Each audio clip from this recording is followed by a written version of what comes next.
नमो नमः। मैं हूँ दीपज्योति दास। आप सभी को लर्न संस्कृत चैनल में स्वागत है। अभी तक हम लोगों ने जितना भी टॉपिक के ऊपर डिस्कस किया है या फिर जाना है, ये सब प्रारंभिक ज्ञान है। आज हम लोग जो डिस्कस करने के लिए जा रहे हैं, ये भी एक प्रारंभिक ज्ञान ही है, जिसका नाम है शब्दरूप प्रकरण।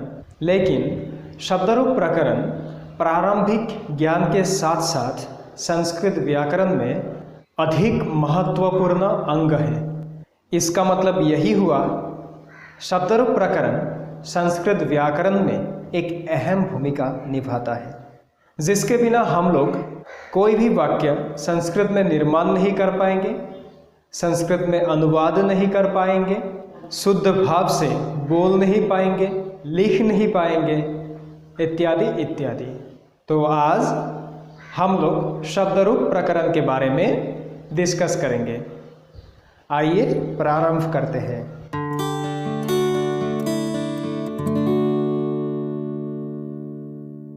तो आज का हम लोग का टॉपिक है शब्दरूप प्रकरण, अकारांत पुंगलिंग शब्द और हमारा सबसे परिचित शब्द बालक शब्दरूप।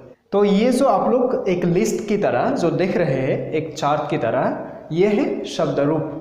इसका मूल शब्द है बालक, तो इसको एक साथ कहेंगे बालक शब्दरूप। शब्दरूप में हर एक विभक्ति के अनुसार, अर्थात प्रथमा, द्वितीया, तृतीया, चतुर्थी, पंचमी, षष्ठी, सप्तमी, हर एक विभक्ति के अनुसार या फिर संबोधन के अनुसार हर एक वचन में, एकवचनम, द्विवचनम, बहुवचनम, हर एक वचन में इसका रूप अलग अलग होता है, इसका उच्चारण भी अलग अलग होता है। पहले एक बार हम लोग इसको पढ़ेंगे। मैं एक बार हर एक वर्ड का उच्चारण कर देता हूँ, आप लोग भी मेरे साथ रिपीट कीजिएगा।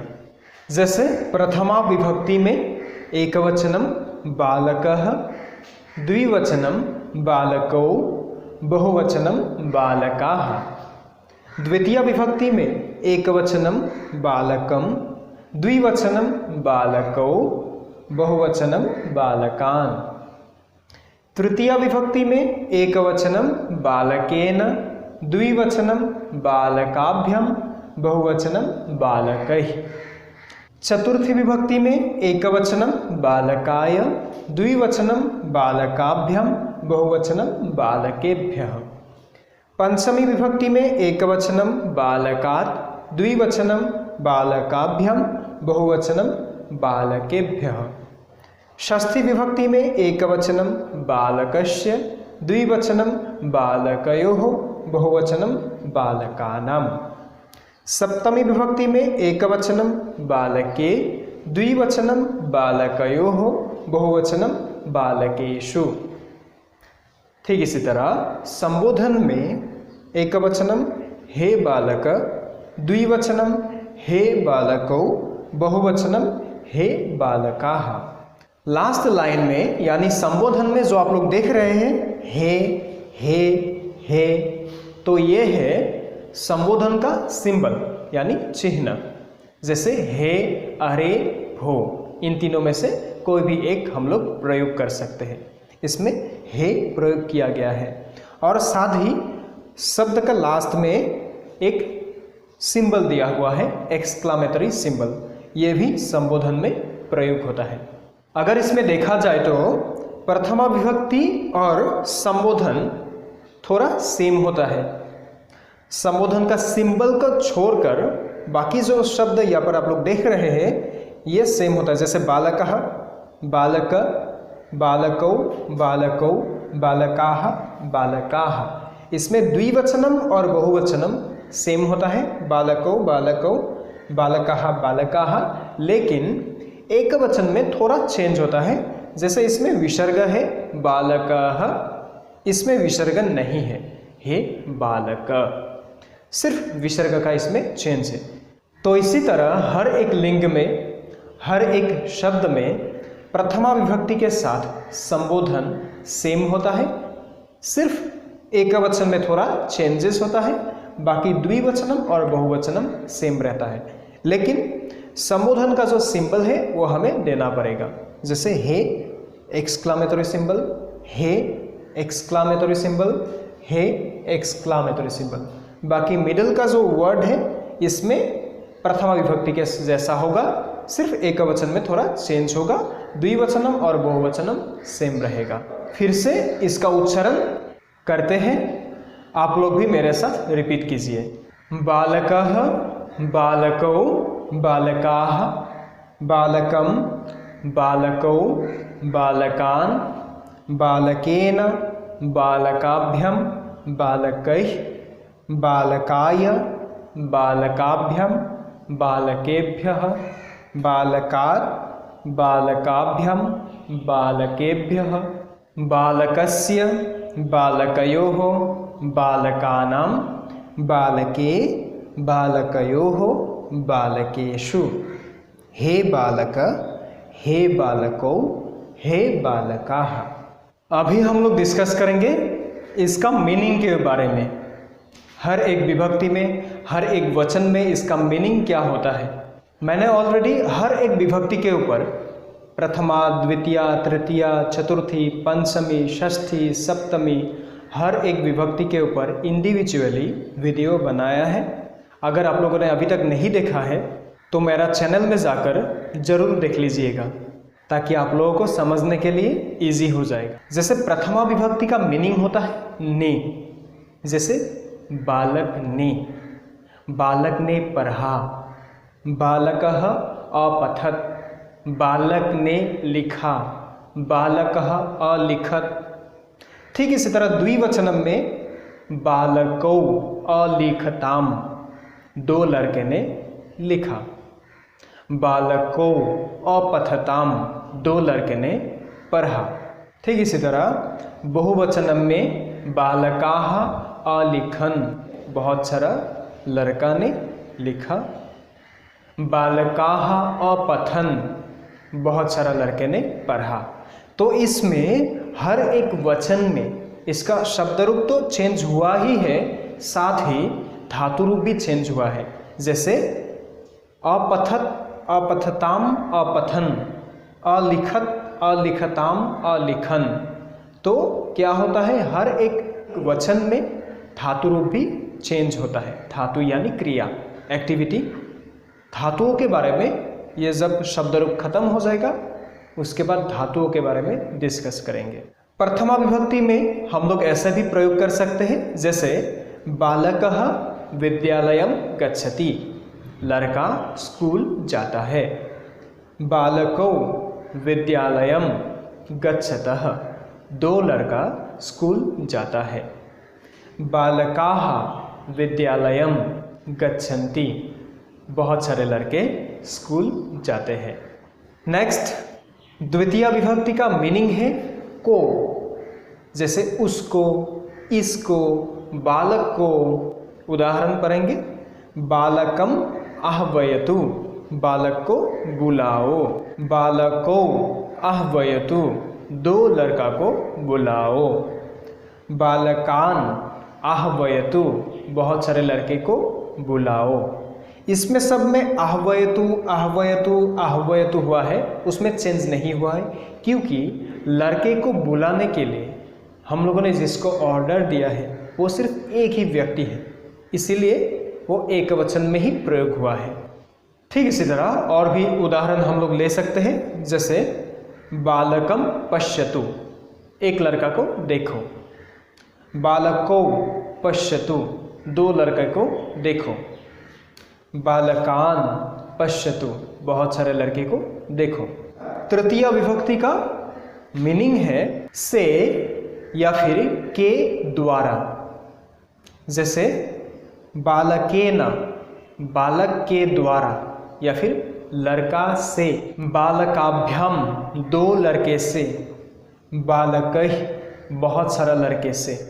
इसमें उदाहरण ले सकते हैं, बालकेन सह अहम गच्छामि, एक लड़का के साथ मैं जाता हूँ। बालकाभ्याम सह अहम गच्छामि, दो लड़के के साथ मैं जाता हूँ। बालकैः सह अहम गच्छामि। बहुत सारा लड़के के साथ मैं जाता हूँ। ठीक इसी तरह वाक्य में प्रयोग करते हैं। ठीक इसी तरह तृतीया विभक्ति आत्मनेपदी धातुओं के लिए भी प्रयोग होता है, यानी आत्मनेपद में प्रयोग होता है। आत्मनेपद क्या है इसके बारे में भी हम लोग जब धातुएं पढ़ेंगे तब डिस्कस करेंगे। फिलहाल मैं उदाहरण बता देता हूँ। बालकेन पठ्यते, एक लड़का के द्वारा पढ़ा गया है। बालकाभ्याम पठ्यते, दो लड़के के द्वारा पढ़ा गया है।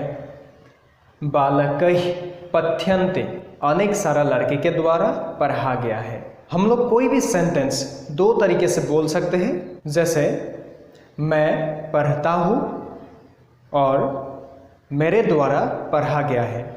मतलब सेम है लेकिन दो तरीके से बोल सकते हैं। मैं खाता हूँ या फिर मेरे द्वारा खाया गया है।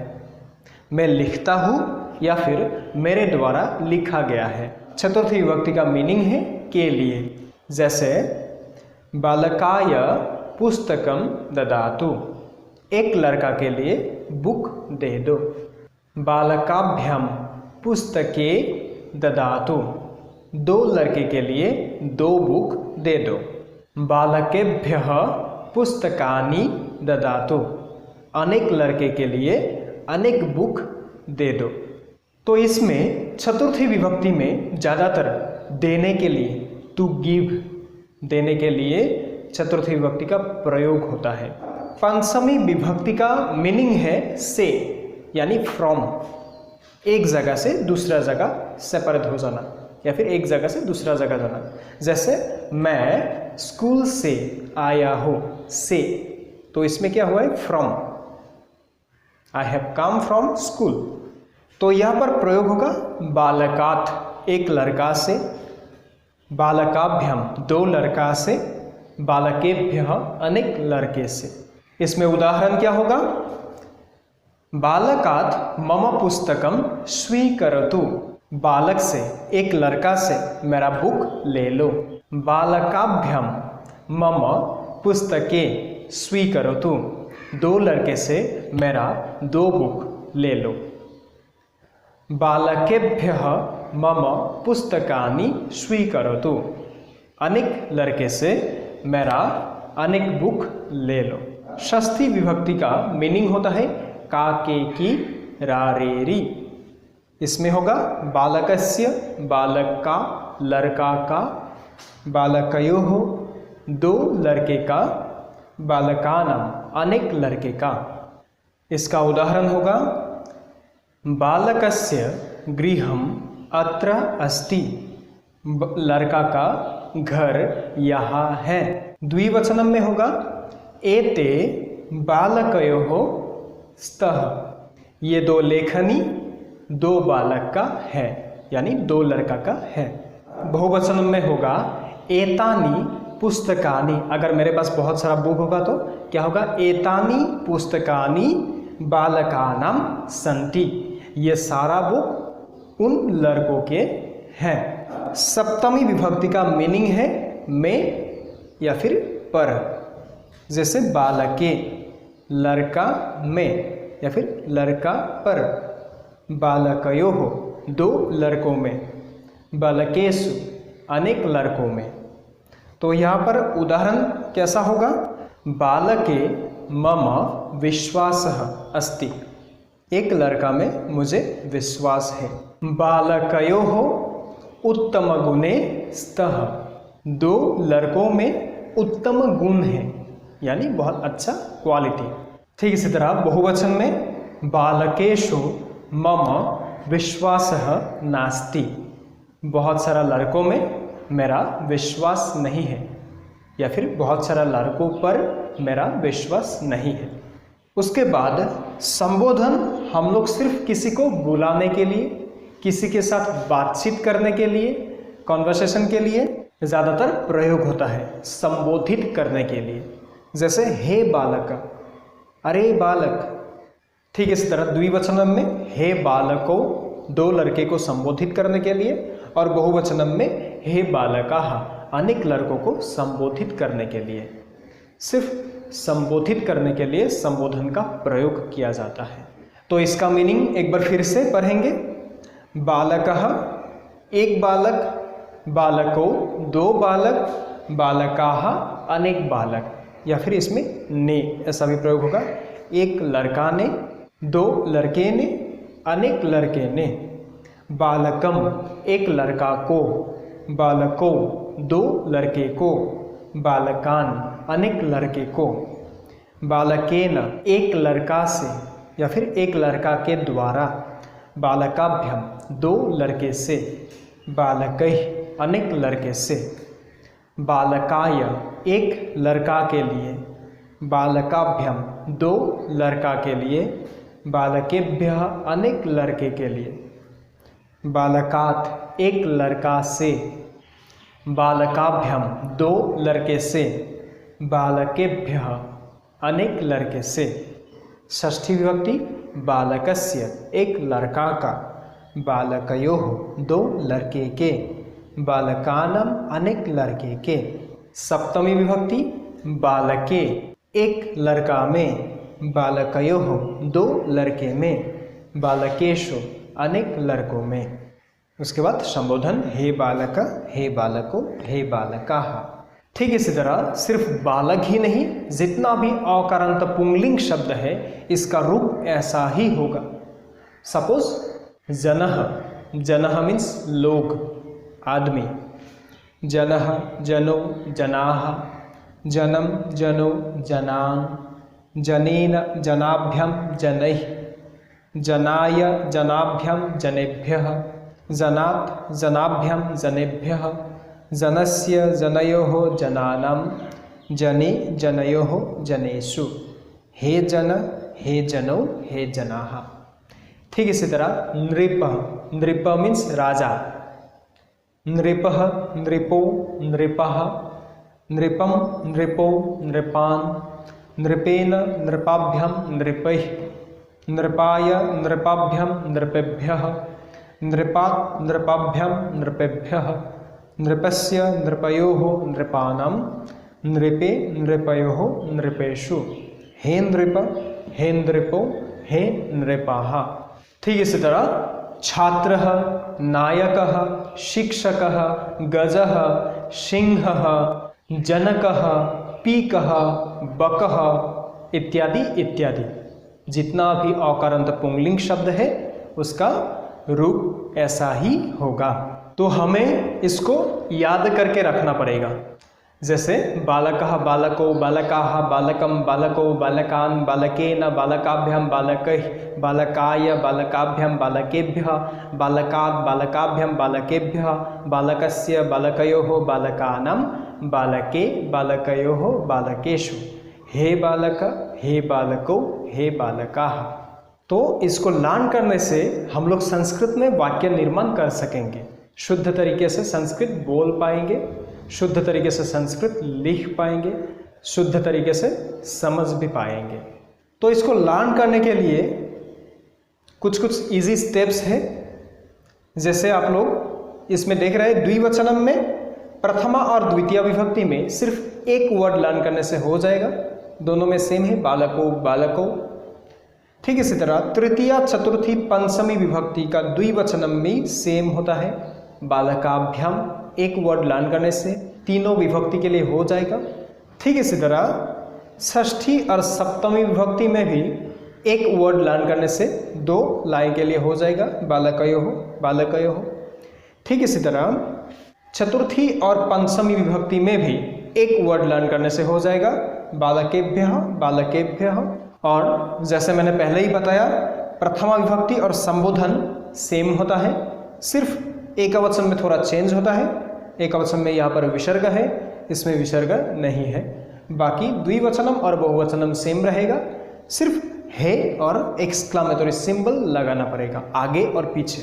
अगर आप लोगों को ऐसे भी दिक्कत हो रहा है लर्न करने के लिए तो आप लोग एक काम कर सकते हैं, आप लोग ऐसे ऐसे इसको लर्न कर सकते हैं, मतलब ऊपर से नीचे तक, पहले एकवचन वाला, उसके बाद द्विवचनम वाला, उसके बाद बहुवचनम वाला, तो थोड़ा आप लोगों को हेल्प हो जाएगा।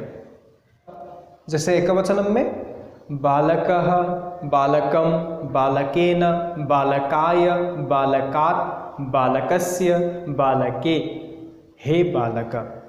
द्विवचनं में बालको, बालको, बालकाभ्यां, बालकाभ्यां, बालकाभ्यां, बालकयोः, बालकयोः। हे बालको। बहुवचनं में बालकाः, बालकान्, बालकैः, बालकेभ्यः, बालकेभ्यः, बालकानां, बालकेषु। हे बालकाः। तो जैसे भी आप लोगों को इजी लगे ठीक इसी तरह आप लोग इसको लर्न कर सकते हैं। ऐसे भी कर सकते हैं, ऐसे भी कर सकते हैं। ऐसे करने के लिए भी आप लोग एक काम कर सकते हैं, एक लाइन आप लोग मतलब करने से ज़्यादा इजी हो जाएगा। एक साथ करने के लिए जाएंगे तो थोड़ा मुश्किल हो सकता है। एक लाइन कीजिए। जैसे प्रथमा विभक्ति, बालकः, बालको, बालकाः, बालकः, बालको, बालकाः, बालकः, बालको, बालकाः, बालकः, बालको, बालकाः। जब तक लर्न नहीं हो जाए उसी लाइन को रिपीट करते रहिए। जब एक बार लर्न हो जाएगा उसके बाद दूसरा लाइन में जाइए। बालकम, बालको, बालकान, बालकम, बालको, बालकान, बालकम, बालको, बालकान, बालकम, बालको, बालकान, बालकम, बालको, बालकान, बालकम, बालको, बालकान। लर्न हो गया। तीसरे लाइन में जाइए।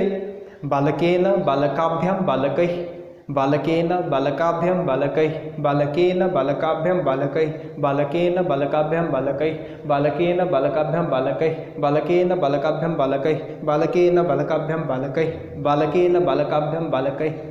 जब तक लर्न नहीं हो जाता है तब तक रिपीट करना है। एक वक्त ऐसा आएगा आपको पूरा शब्द रूप लर्न हो जाएगा। तो जो मैंने आप लोगों को ये टिप्स दिया हो, एक बार इसको प्रयोग करके देखिए, आप लोगों को जरूर लर्न हो जाएगा, ये मेरा विश्वास है। बहुत ज़्यादा स्टूडेंट्स को शब्द रूप और धातु रूप लर्न करने में बहुत प्रॉब्लम होता है, इतनी इजी से उन लोगों को लर्न नहीं होता है। तो आज जो टिप्स मैंने आप लोगों को बताया ये एक बार जरूर प्रयोग कीजिए। तो यहाँ पर ही आज का जो सेशन था शब्द रूप प्रकरण अकारांत पुंलिंग शब्द के बारे में जितना भी हम लोग ने डिस्कस किया है यहाँ पर ही समाप्त होता है। मैं उम्मीद करता हूँ आप सभी को समझ आ गया होगा। अगर आप लोगों को कुछ डाउट है या फिर आप लोग कुछ पूछना चाहते हैं तो कमेंट सेक्शन में आप लोग पूछ सकते हैं। नेक्स्ट वीडियो में हम लोग एक दूसरा टॉपिक के साथ मिलेंगे। तब तक देखते रहिए मेरा चैनल। अगर आपको मेरा वीडियो पसंद आया है तो ज़्यादा से ज़्यादा लाइक कीजिए, ज़्यादा से ज़्यादा शेयर कीजिए। अगर आप नया है मेरे चैनल में तो चैनल को सब्सक्राइब करना मत भूलिए। साथ ही बेल आइकन भी क्लिक कर दीजिएगा। तब क्या होगा, जब जब मैं वीडियो अपलोड करता रहूँगा आप लोगों को नोटिफिकेशन मिलता रहेगा। धन्यवाद।